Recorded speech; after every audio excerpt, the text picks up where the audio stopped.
chercher ce château. On est à Compère dans l'Aveyron. Le château de Cabrières est fascinant par son histoire. Pourtant, il ne sert depuis le XIIe siècle que comme château d'apparat.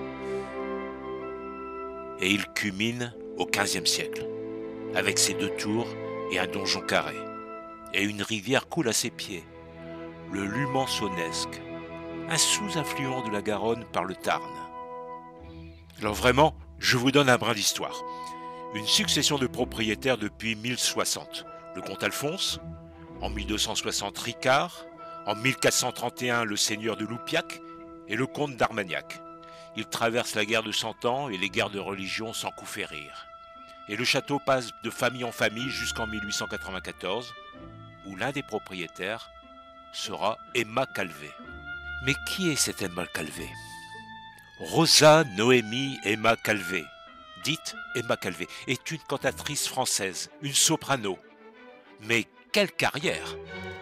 Elle débute à la Scala de Milan en 1887 et chante à travers le monde, au Théâtre de la Monnaie de Bruxelles, au Royal Opera House de Londres, au Metropolitan Opera de New York, à l'Opéra de Paris et à l'Opéra Comique. Elle chante Carmen plus de 1000 fois et surtout aux États-Unis où elle est adulée. Elle chante en Inde, au Japon, en Australie. On trouve même sa photographie sur les tablettes de chocolat Poulain. Et elle est l'amie des têtes couronnées. Elle épouse dans le New Jersey, États-Unis, le 4 février 1911, Eugène Galileo Gaspari, un ténor italien, et en divorcera en 1921. Mais elle reste toujours l'enfant d'Écosse, sans jamais renier ses origines paysannes et rouergates. Elle quitte la Seine en 1910 et revient sur ses terres pour se ressourcer, en achetant le château de Cabrières. Emma crée une école de chant et reçoit les enfants pauvres de la région. Mais son aura mondiale la pousse à repartir pour des concerts à droite et à gauche dans le monde entier jusqu'en 1926. Et elle se sépare du château dans les années 1900. Son passage à Compère a été bénéfique pour le château. Elle l'a entièrement restauré en lui ajoutant une aile, ouvert des fenêtres à meneaux et fait couvrir les tours. Emma dépense sans compter et crée aussi un très beau parc et de nombreuses terrasses qui dominent la vallée.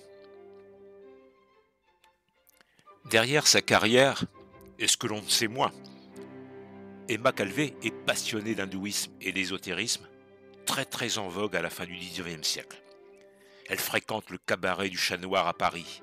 Elle verse dans les arts occultes en même temps que Camille Flammarion, notre célèbre astronome de Juvisy-sur-Orge, près de Paris, où un musée lui est consacré. Mais il est passionné par ses ouvrages sur les fantômes et les maisons hantées. La cantatrice aurait, et je mets au conditionnel, fréquenté le fameux abbé Béranger Saunière, lui aussi célèbre curé de Rennes-le-Château. Elle se serait fait décrypter les parchemins trouvés dans l'église Marie-Madeleine. Pendant 30 ans, le château de Cabrières ferme ses portes et renferme ses secrets. Puis avec le temps, les propriétaires le maintiennent dans un état impeccable avec un très beau parc de 2 hectares et des plans d'eau. En ouvrant le château à la visite le temps des journées du patrimoine, ils souhaitent afficher leur volonté de voir revivre ce domaine.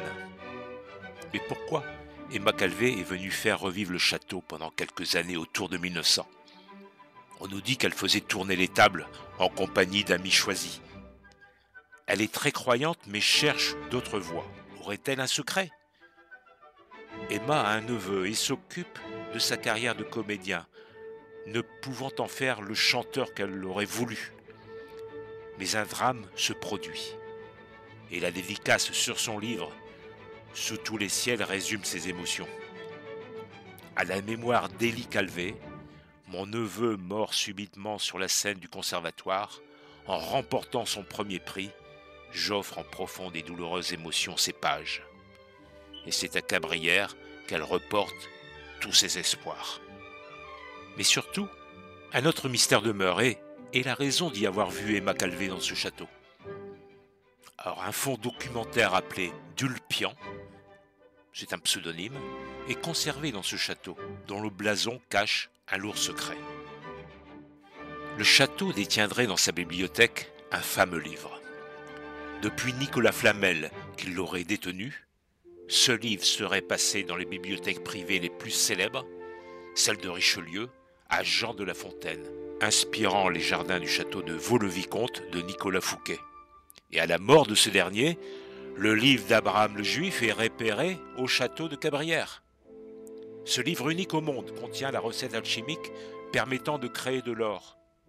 C'est la loi orale et secrète donnée par Yahvé à Moïse sur le mont Sinaï et qu'un faible nombre d'initiés se transmet de génération en génération. Ce livre que tout le monde cherche et poursuit sa trace est toujours introuvable aujourd'hui.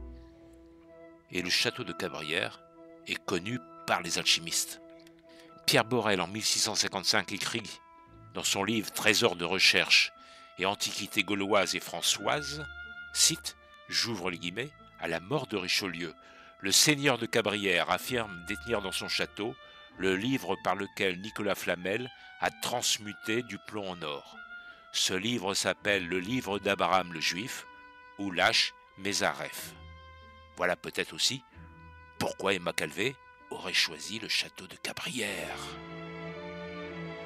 Ah, pour finir, clin d'œil au repère.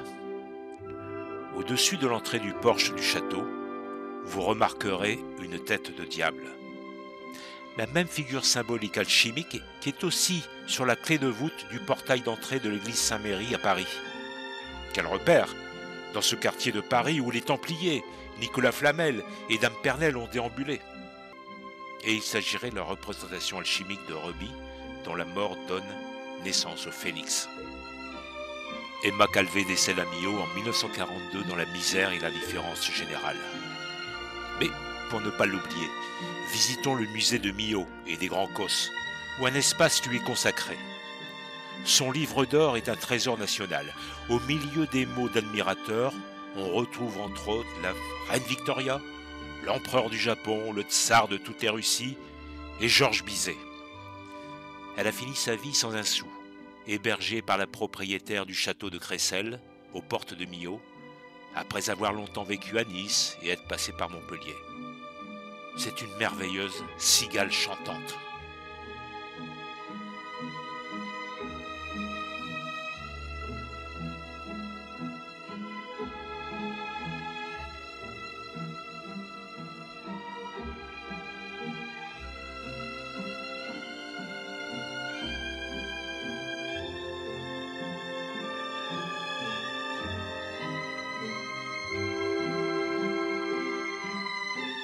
Nous vous remercions de votre écoute et n'oubliez pas de liker et de cliquer sur la petite cloche pour nous suivre vers de nouvelles aventures.